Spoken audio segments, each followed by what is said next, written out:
Let's try a simple import of a Zemax system into ASAP.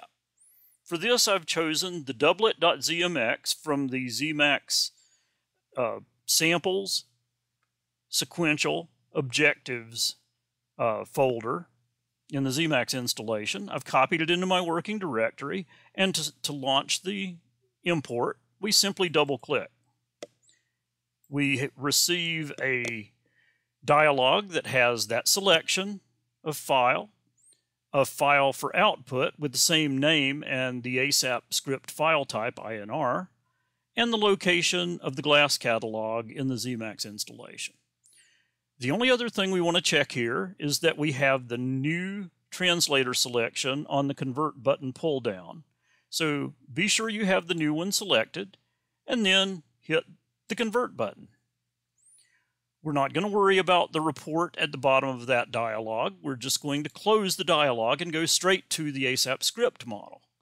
And we're not going to look at the model yet. We're just going to hit the Run INR Program button at the top of the script window. We get two results.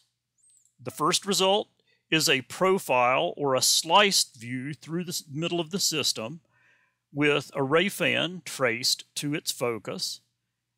And the second view is a faceted view, as we call it, with a gut ray or axial ray traced. For just another view that we can generate from that, we hit the 3D Viewer button, and it uses the data from the gut ray trace with the faceted view to generate the system view in 3D. And with that, we have a valid model that has been generated by import of Zemax model, and that's a good start. Congratulations.